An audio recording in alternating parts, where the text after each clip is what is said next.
26th of January 2001, with a magnitude of 7.6 on the Richter scale, the world witnessed a colossal catastrophe in the form of the Gujarat earthquake. Within minutes of the disaster, 20,000 people were killed, 167,000 people were left injured, and a staggering 400,000 homes were destroyed. 26th of December 2004, the world is once again left traumatized by an earthquake. This time, the magnitude is 9.1. This time, the earthquake is so severe that it shook the entire planet 1 centimeter from its axis. This time, it's the Indonesian earthquake or the tsunami. This time, 230,000 people are killed instantaneously across 14 different countries. 8th of October 2005, the world is once again left shocked by an earthquake. Kashmir, it's a Saturday. Students are in school just like every other Saturday. A disaster strikes in the form of a 7.6 earthquake.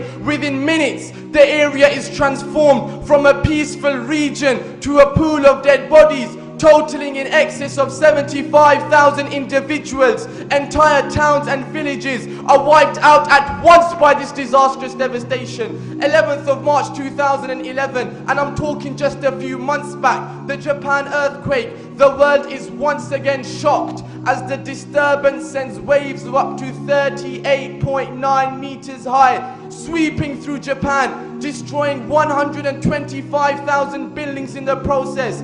The earthquake rates 9.1 on the Richter scale. The death toll is 15,093. But do not get me wrong, my brothers. My intention, my purpose, my objective of standing before you today is not to inform you of some figures and some facts. Is not to portray some numbers or some stats. Rather, is to make each and every one of us understand. Is to make each and every one of us comprehend. Is to make each and every one of us realize the similarities between these incidents, the similarities between these disasters, the similarities between these catastrophes. What's the common factor? What's the common feature? What can we deduce from these heart-rending, tear-jerking, agonizing events? Let's answer this question with another question. Did the 630,000 individuals killed by these chaotic catastrophes have any idea that their time is up? Did they wake up in the morning knowing it's the last day of their lives? Did they go to school or work aware of what their day would bring to them? The simple answer is no, because death is a phenomenon that is unexpected and unpredictable.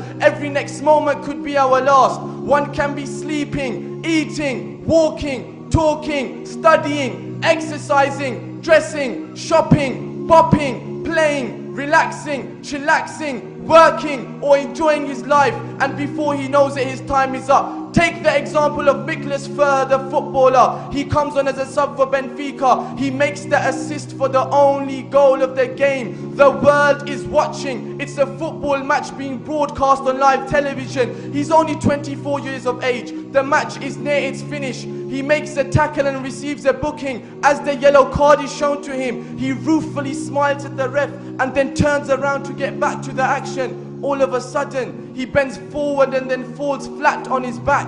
He dies on the football pitch. The other players look at him in visible distress. They begin to cry, but the crying doesn't help because death is unexpected. And when it comes to death, nothing can prevent it. No force or power of any type can delay death, let alone prevent death. No physical, medical, chemical, financial, technological or biological force can delay death for as little as a second. Why? Because Allah subhanahu wa ta'ala himself says in the Quran Kareem, وَلَنْ يُؤَخِّرَ اللَّهُ نَفْسًا إِذَا جَاءَ أَجَلُهَا, that when it comes to death, when it comes to taking lives, when it comes to taking souls, then Allah Ta'ala does not delay. Now that we have established the fact that death can come to us at any time and any place, anywhere and anyhow, through any form and any means, the next question is, my brothers, are we ready to die? Are we living a life in which we are investing for our hereafter? Or are we living every moment in hope of increasing our stake in this deceitful world?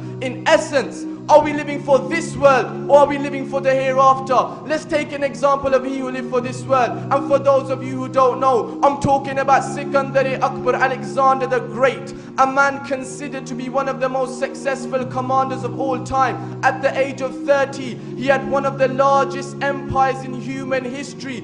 He had it all. At the age of 25, he had conquered 90% of the known world. Yet this same man, this same Alexander, this same Sikandar, when he's on his deathbed and surrounded by his men, he makes a bizarre wish. He says, oh men, after my death, when you put my body in the casket, then let my arms hang over the edges with my palms wide open. The people around him ask the reason to this bizarre request. He replies, so that people can see, so that the world can see that I am that very man who conquered the entire world. Yet today, I am leaving the world empty-handed. This was the end of you and it all. We must realize, my brothers, we can possess the most luxurious of houses, the most expensive of clothes, the most profitable of businesses, the most classy of cars, the most respected of positions in society, the most well-paid of jobs, the most prestigious of degrees, the most envied of grades, the most impressive of CVs, the most affable of associates,